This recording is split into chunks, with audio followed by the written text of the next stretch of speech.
Hello guys, I'm Wildheart and I have been playing League of Legends since Season 1, which is roughly 12 years of my life. In that time, I could start my own business, earn a PhD, or just be a normie. Nevertheless, I decided to bind my life to League of Legends. When I picked League of Legends, I was basically moving from the first Dota that I already been playing for like 7 years to something brand new to me. While leaving Dota, I was already playing semi-pro tournaments, so I decided that in new game I commit to, I'll achieve something high. Given that, I gave my absolute best when I started playing the game, and after my first season in League, I showed outstanding results and finished in silver. I've been slowly advancing season after season, learning the game from better players. Luckily for me, in season 2 the players gap wasn't that big as it is now, so even though I was gold back in the days, I got picked up by the team where every single player was far higher than me. The main reason was that I played me back then, and this team already had a mid laner which was something like 2200 elo points, which equaled to top 50 on the leaderboard. So that was convincing enough for me to start playing support, as this was the role the guys were searching for. Shortly after I joined the team, I progressed from low gold, which was like 1600 elo, all the way to 2000, which made me one of the highest ranked support players in my region. I believe that this chain of events was the main push point for me to become a really grindy player who started pursuing ranks more than just playing the game itself. That's why today I'll share the main things that need to be focused on when you're starting your way at League of Legends. Well, the first thing I would tell the past version of me is to stick to one champion. Whether it's a champion in League of Legends, weapon in Counter-Strike, or a combo in Smash, you got to master one thing to a certain level in order to focus on greater fundamentals. The main reason is if you don't have the basic of a champion practiced to a decent level, it will be impossible for you to focus on something but how to pilot the champion. Fear not the man who practiced 10,000 kicks, but the man who practiced one kick 10,000 times.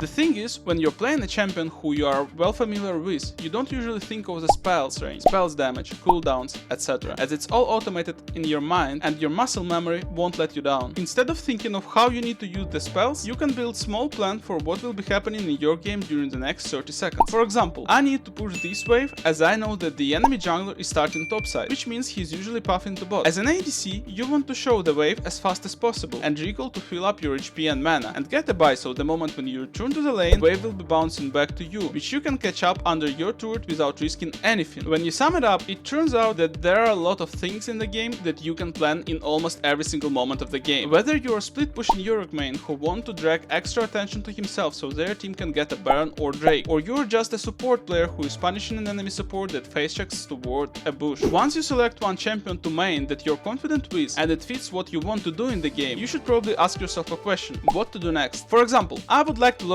Eloy. Next up, we go to a database website such as op.gg and search up for builds, skill order, as well as situational items to create a build for our desired champion. Remember to also click through the pro builds tab to see what the pros are doing there. Now we are going to step into practice tool as well as the champion wiki to familiarize yourself with your champion's key, the AD and AP scaling ratios, test out some of your builds, and practice any possible combos or interactions that come to your mind. Now that we have the most optimal build and skill order, it's time to watch a tutorial for your champion's combos. We want to learn those combos really quickly, and at the same time we want to watch a full gameplay video to figure out how to play laning phase or puffing if you are learning jungle. This can be done by searching high rank squads, which are plenty on YouTube. Just pick one of them and watch the first 13 minutes to understand how the laning phase works. Once you have done that, it's time to jump into normals with what you have learned. Remember, if you haven't done side things, then everything up till now should not have taken any longer than 1 hour. The longest part is yet to come. It's time to play 1 to 3 normal games on your new champion. This will give you a very good idea of its strengths, weaknesses, mechanics, and several interactions with other champions. At this point you have learned how to play champion at a sound level, but most of us definitely keen for more, and we want to be better than just the average Joe at this champion. No offense to Joes. In order to go even further beyond this time, it's completely different. It is time to watch another full gameplay VOD or two. We must flesh out the problem areas we were having earlier in the normal games we just played. Perhaps you're struggling in laning phase against a particular match, or you might have just completely destroyed your lane opponent but can't figure out how to carry your teammates. The latter part really just falls down into macro play, decision making, and figuring out win conditions. Whatever it is, you must pinpoint the exact issue and figure out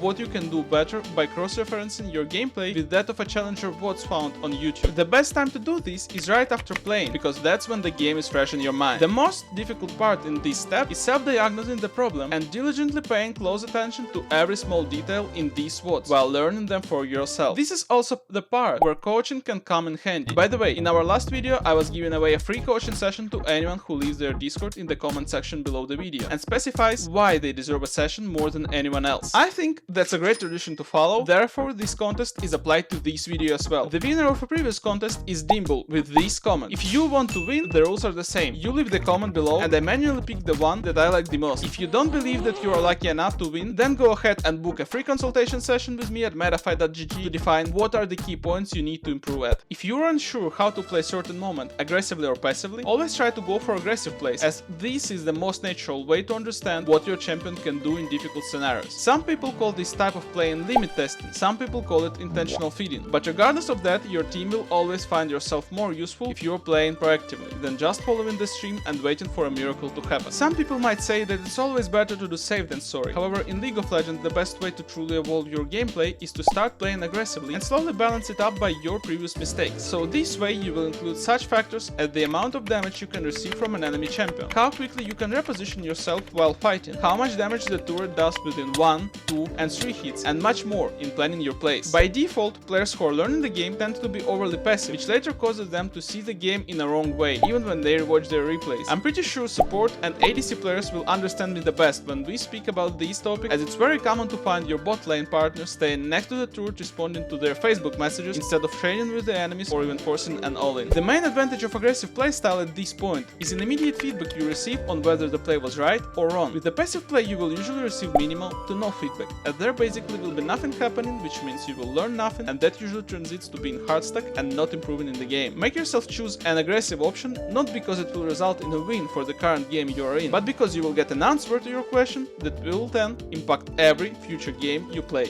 When you want to improve at League of Legends, you want to focus on one thing at a time. Don't make the mistake of creating a huge list of multiple different things to learn and then trying to improve at all of them at the exact same time. Be as specific with yourself as it's possible, so the goals you set are achievable. For example, if you want to learn how to last hit, tell yourself, I want to learn how to last hit as Vex. My goal is to constantly get 80 CS per 10 minutes. By setting this goal in your mind, you can now create subparagraphs in your goal. Firstly, my current score is 60 CS per 10 minutes. So in order to improve, I need to focus better on last hitting minions. Secondary, learn how to manage the waves so I don't lose minions when I recall. Thirdly, don't go for stupid trades so I don't lose too much HP that causes me to get zoned off minions afterwards. Another example is when you want to learn how to manage the waves, which is still too large to be learned at a time, because it includes many different scenarios and lane states. So instead of that, try to reduce it down into smaller parts. For example, I need to learn how to freeze the waves. I need to understand how slow push works. I need to figure out how I benefit and what I can potentially get if I freeze the wave. And maybe you're okay with focusing on one thing at a time, but you may feel a bit confused on what exactly one thing should be. Try to focus on the first thing that comes to your mind when you think of it, as it's usually the most appropriate feedback that our mind gives us. Recapping this part, it can all be simplified to one phrase. The shorter and the clearer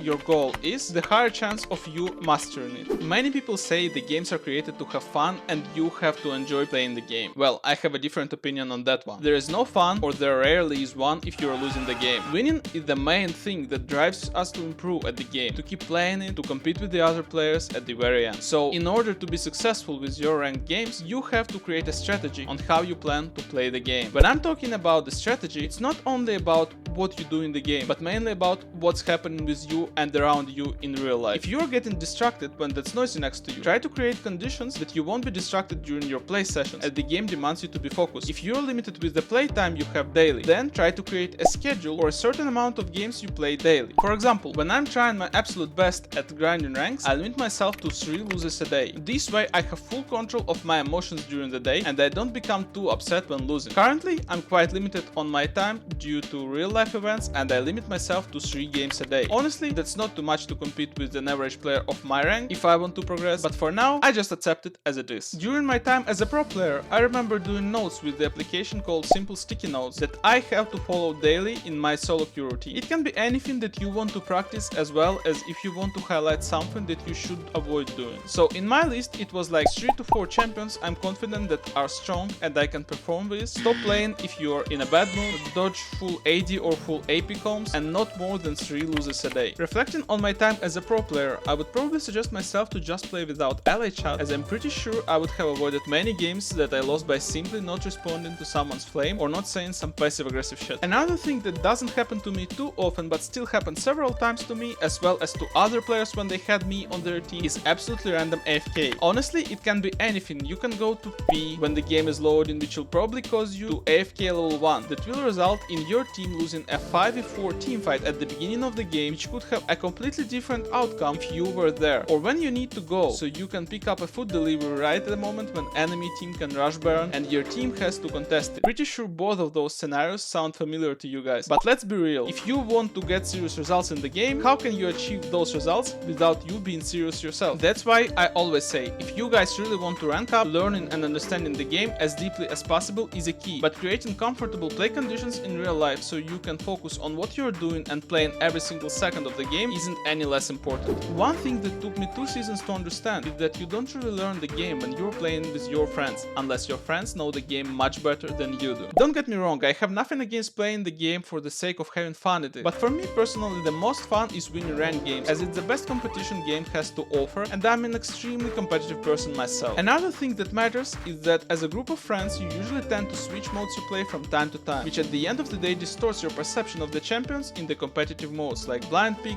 draft and rank. To be more transparent about what I'm saying, I'll give you a couple of examples to think about. For instance, when Karthus is killed on Summoner's Rift, his passive Death Defy lasts for 7 seconds, while on Aram it lasts 5 seconds instead. Another thing is that heals and lifesteals are all just reduced, so when you will play on Summoner's Rift, you will feel healing and lifestealing and Omnivamp effects completely different. I've been always excusing myself to play Aram with a mindset like, I need to play Aram to warm up, I need to play Aram cause I'm rusty, I need to play Dominion cause I want to. If I'm completely honest with you guys, the only valid excuse out of those 3 is if you want to do so, just do it. But as I mentioned earlier, if your goal is to get better at the game, try hard to get to higher ranks, there is literally no reason for you to play Aram. At the end of the day, the only thing that matters is what you want to do with the game. If you approach it as a source of spending some time with your friends after a hard day at school or work, then sure. But if the goal is to learn the game at its peak level, then you heard my suggestions. That's it for now. I tried to cut all the useless tips from this video and address you only those recommendations I would love to hear 12 years ago from someone when I was starting. If you would be starting your league journey now, what would you suggest to yourself considering your knowledge now? Let me know in the comment section below the video. Till next time.